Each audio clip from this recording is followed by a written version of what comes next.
გიორგი, კონტროლის პალატის გარდა სადაზღვევო კომპანიებს უკვე ამოწმებს ფინანსური პოლიციაც. თქვენ კარგად ხართ, რა თქმა უნდა, გაცნობიერებული იმ პრობლემებში, რაც არსებობს სადაზღვევო სისტემაში. შესაძლოა თუ არა თქვენი აზრით დადგეს რომელიმე სადაზღვევო კომპანიის ხელმძღვანელის ან თანამდებობის პირის პასუხისმგებლობის საკითხი?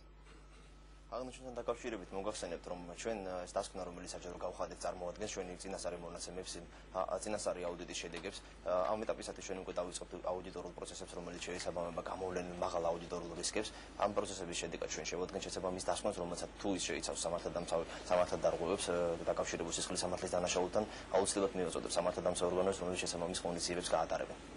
ბატონ გიორგი, მოდით გადავიდეთ უკვე ამ წინასწარ დასკვნაზე, რომელიც აუდიტორული შემოწმების შედეგად დადო კონტროლის პალატამ. რა დარღვევები აღმოაჩინეთ? კერძოდ ჩვენი წინასწარი მონაცემები, ჩვენ პრაქტიკულად ამ საკითხზე მუშაობა 2010 წლის ბოლოდან დავიწყეთ. გამომდინარე ამ სფეროში გამოვლენილი მომეტებული საფრთხეების გათვალისწინებით, აღნიშნული დაზღვევის პროგრამა კონტროლის პალატის მიერ გაცხადებული განსაკუთრებული საჯარო ინტერესის ნუსხაში მოექცა და შესაბამისად ჩვენი 2011 წლის საქმიანობის ერთ-ერთ უმნიშვნელოვანეს პრიორიტეტად ჩამოყალიბდა. ამ ეტაპისათვის ჩვენს ხელს არსებული ინფორმაციით, რომელიც უშუალოდ ოფიციალური ინფორმაციაზე დაყრდნობით ჩვენს დასკვნის საფუძველს წარმოადგენს, გამოვლინდა, რომ უშუალოდ უმწეოთა დაზღვევის სახელმწიფო პროგრამიდან სახელმწიფოს მიერ ბიუჯეტიდან გამოყოფილი 100 მილიონი ლარი, კერძოდ ეს არის 290 მილიონ ლარამდე გამოყოფილი თანხა, მათი მხოლოდ ნაწილი, კერძოდ კი 40% მოხმარდა პროგრამულ მიზნებს. აღვნიშნოთ, რომ დარჩენილი 60% პრაქტიკულად სადაზღვევო კომპანიების შემოსავლის წყაროდ იქცა. მოდით ბატონ გიორგი, მე ჩაგეძიებით რახან ახსენეთ თქვენ თვითონ ეს უმწეოთა დაზღვევა და მე გადავიდეთ უკვე სხვა დარღვევებზე, რომელიც აი ამ დასკვნაში არის, რა თქმა უნდა, მოცემული. აი თქვენ თვითონ ახსენეთ ახლა, რომ უმწეოთა დაზღვევის პროგრამის მხოლოდ 40% მოახმარეს დაზღვეულებს სადაზღვევო კომპანიებმა. რა სქემით შეიძლებოდა აი ეს მოეხერხებინათ, ბატონო გიორგი? სად არის ხარვეზები თქვენი აზრით სახელმწიფო პროგრამებში, თუ კონკრეტულად სადაზღვევო სისტემამ ისარგებლა გარკვეულწილად რაღაც აი ამ სიტუაციით? თვითონ პრობლემა რომ კომპლექსურია, სწორედ ეს გამომდინარეობს იქიდან, რომ საბიუჯეტო სახსრების არამიზნობრივი ხარჯვა დაკავშირებულია ისეთ რთულ საკითხებთან, რომელიცაც რამდენიმე მომეტებულ საფრთხესთან, რისკთან, რომელიც მოიცავს ერთის მხრივ სახელმწიფო მხრიდან ან პროგრამის რეგულირებებს, ასევე სადაზღვევო კომპანიების ქმედებებს, კერძოდ ეს არის სუსტი სახელმწიფო კონტროლი, არასათანადო, არათანმიმდევრული რეგულაციები, თავის მხრივ სადაზღვევო კომპანიების არაკეთილ სინდისიერი ქმედება, მოსახლეობის დაზღვეული, უმწეო მოსახლეობის არასათანადო, არასაკმარისი ინფორმირება, დაზღვეულთა ფაზების გაუმართავობა და ასე შემდეგ. ანუ ჩვენ საქმე გვაქვს რამდენიმე რთულ კომპონენტიან რისკთან, რომელიც საჭიროებს ამოხსნას და ჩვენი აუდიტის შედეგად აუცილებლად ყველა ამ კითხვას გავცემ პასუხს, რომელიც უკავშირდება საბიუჯეტო სახსრების არამიზნობრივად ხარჯვას. მე შეგაწყვეტინეთ, თქვენ საუბრობდით დაზღვევებზე და მხოლოდ ერთი კომპონენტის დასახელება მოასწარით, მოდით გააგრძელეთ და გითხარით კიდევ რა დარღვევები, რა ხარვეზები აღმოაჩინეთ აი ამ სისტემაში და სადაზღვევების მუშაობაში. მე ხაზს გავუსვა აუცილებლად იმ გარემოებას, რომ თვითონ ამ ეგრეთ წოდებული მოგების მაღალი მარჟების სიმძაფრე გამომდინარეობს იქიდან, რომ საბიუჯეტო სახსარი 290 მილიონი ლარი, რომელიც პროგრამის ფარგლებში გამოიყო, როგორც აღნიშნე, მხოლოდ 40% მიიმართა უშუალოდ უმწეო მოსახლეობის სამედიცინო მომსახურებისათვის. სიმძაფრე მდგომარეობს იმაში, რომ ეს თანხები მოხმარდა დაზღვეულთა მხოლოდ 20%-ს. ანუ ჯამში 800,000 მოქალაქე, რომელიც საშუალო სტატისტიკურად წლიურად ეზღვევა შესაბამისი სამედიცინო მომსახურებით სადაზღვევო კომპანიების მეშვეობით. სარგებლობს მხოლოდ 171,000 მათგანი, ანუ რაც 20% შეადგენს დაზღვეულებისა. მე უშუალოდ შემიძლია მოვიყვანო ერთ-ერთი კომპანიის მონაცემები, რომლებმაც მძაფრი პროტესტი გამოთქვა ჩვენს ინფორმაციაზე, ჩვენს წინასწარ დასკვნაზე. არა მარტო ერთმა, არამედ ყველამ გამოთქვა, არც ერთი არ დაეთანხმა ფაქტიურად თქვენს დასკვნას და მათ თავისი არგუმენტები აქვს, რომელზეც ჩვენ აუცილებლად ვისაუბრებთ. მე ხელთ მაქვს ერთ-ერთი მათგანის ინფორმაცია, რომელიც საჯარო გახდა, კერძოდ ეს არის GPI ჰოლდინგის მიერ წარმოდგენილი ინფორმაცია. არ მინდა საზოგადოება შეცდომაში იქნა შეყვანილი ინფორმაციის წარმოდგენის არასწორი ფორმის გამო. ჩვენი მონაცემებით, ჩვენს ხელთ არსებული მონაცემებით, რომელიც ჯანდაცვის სამინისტროს ოფიციალურ ინფორმაციას ეყრდნობა, GPI ჰოლდინგის მიერ საშუალოდ წლიურად დაზღვეული არის 165,000 ადამიანი.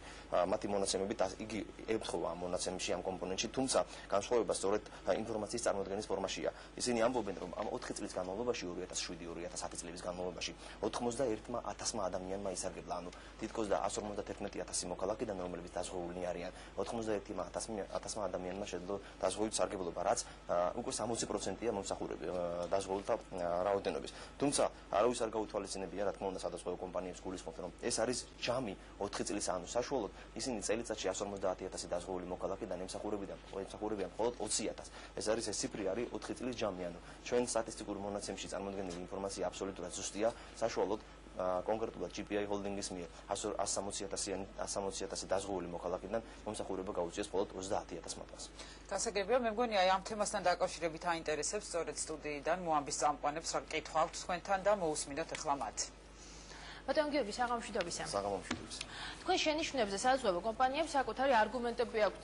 ისინი ამბობენ, რომ კონტროლის პალატამ სხვაგვარად დაითვალა მათი მოგება, სადაც არ დაფიქსირდა კომპანიების მიერ გაწეული ხარჯი. როგორ ფიქრობთ, რამდენად სამართლიანია მათი ეს არგუმენტი?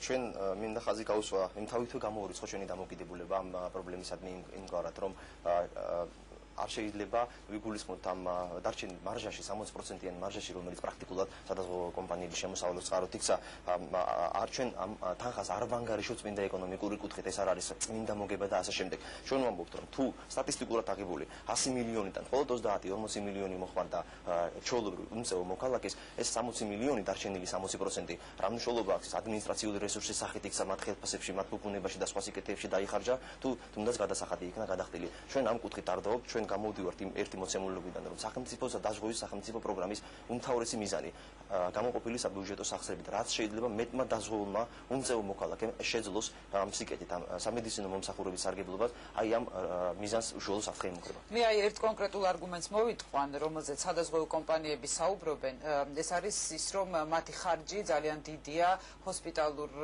სექტორთან დაკავშირებით. აი ამაზე რა სიტყვით თქვენ? აღნიშნულთან დაკავშირებით მე ვფიქრობ, რომ აღნიშნული არგუმენტი უსუსურია, ძალიან მარტივი მიზეზის გამო. სადაზღვევო კომპანიებს ამ საავადმყოფოების მშენებლობის ვალდებულება წარმოეშვათ მხოლოდ 2010 წლიდან, ხოლო 2008-2009 წლებში, რომელსაც ფარავს ასევე ჩვენი დასკვნა, ეს ვალდებულება მათ არ გააჩნდათ, რაც გულისხმობს იმას, რომ სტატისტიკურად 2008-2009 წლებში მათ მიერ მოზიდული 60%-იანი მარჟა არ მოხმარდა, ვერ მოხმარდებოდა სამედიცინო დაწესებულებების მშენებლობას. ანუ მათი ეს არგუმენტი არ არის დაკავშირებული ამ პრობლემატიკასთან. ბატონ გიორგი, თქვენ დასკვის მიხედვით ზოგადი სურათი ისეთია, რომ სადაზღვევო სისტემაში უამრავი პრობლემაა. თქვენი აზრით, აი როგორ უნდა დარეგულირდეს ეს პრობლემა? რა უნდა გაკეთდეს? თუნდაც სახელმწიფოს მხრიდან, იგივე სადაზღვევო სისტემაში რა უნდა შეიცვალოს, კომპანიებში როგორ უნდა შეიცვალოს მათი მუშაობა, რომ აი ეს პრობლემები აღმოიფხვრას? რა თქმა უნდა, ჩვენი აუდიტი აუცილებლად დაფარავს და მოიცავს საკითხებს, ანუ ჩვენ შევისწავლით სახელმწიფოს მხრიდან რეგულირების რაიმე ტიპის პრობლემატიკა, რამაც განაპირობა ესოდენ დიდი ოდენობის საბიუჯეტო სახსრების კერძო კომპანიების ხელში გადინებას. აღსანიშნავია იმ ანგარიშგების სისტემის სისუსტე, რამაც პრაქტიკულად ხელი შეუწყო ამ შედეგის მიღებას. მე მინდა აქვე ხაზი გაუსვა და საზოგადოებას კიდევ ერთხელ ვაცნობო, რომ ეს სადაზღვევო კომპანიების მიერ ეჭქვეშ დაყენებული ჩვენი ინფორმაცია პრაქტიკულად არ წარმოადგენს არ შეესაბამება სინამდვილეს რამდენადაც ის ინფორმაცია, რომელიც ჩვენ საზოგადოებას მივაწინეთ, ეფუძნება უშუალოდ სახელმწიფოს წინაშე, ანუ ჟანდაცვის სამინისტროს წინაშე მათ მიერ ყოველთვიურად და ყოველწლიურად წარდგენილ ანგარიშებს. მე მათ მაგალითად ხელთ მაქვს ერთ-ერთი კომპანიის ისევ იმავე GPI ალდაკის ყოველთვიურად გაგზავნილი სამინისტროში წარდგენილი წერილი, რომელთაც ის სახელმწიფოს ატყობინებს მის მიერ გაწეული მომსახურების შესახებ. სწორედ ამ ტიპის ინფორმაციის და ანგარიშების საფუძველზე და შესწავლის საფუძველზე მივიდა კონტროლის პალატა აღნიშნულ დასკვნამდე. უშუალო სახელმწიფო რეგულირების სისტემები და ყველა სხვა ის რისკი, რომელიც დაკავშირებულია ამ პროგრამის ნაკლოვანებებთან, კონტროლის პალატის აუდიტის შედეგად გახდება საზოგადოებისათვის ცნობილი, რომელიც უახლოეს კვირებში დასრულდება. ძალიან დიდი მადლობა ბატონ გიორგი. ლოგიკურია, რომ აი ამ თქვენს ბრალდებებს, ასე ვთქვათ, უნდა უპასუხოს, რა თქმა უნდა, თუნდაც რომელიმე სადაზღვევო კომპანია. მე შევეცადე, რომ თითქმის ყველა მათგანს ვესაუბრე, შევეცადე მომეყვანა ისინი ეთერში, მაგრამ სამწუხაროდ სხვადასხვა მიზეზების გამო ვერც ერთმა კომპანიის ხელმძღვანელმა ვერ მოახერხა დღეს მოამბე პლუსის ეთერში აი ამ ბრალდებებზე პასუხის გაცემა. ძალიან დიდი მადლობა თქვენ. მოამბე პლუსის შეკითხვებს პასუხობდა კონტროლის პალატის აუდიტის დეპარტამენტის ხელმძღვანელი გიორგი ალასანია. დაგვალოთ რამდენიმე წამში ჩვენ შემდეგ სტუმართან ერთად დავბრუნდებით ეთერში.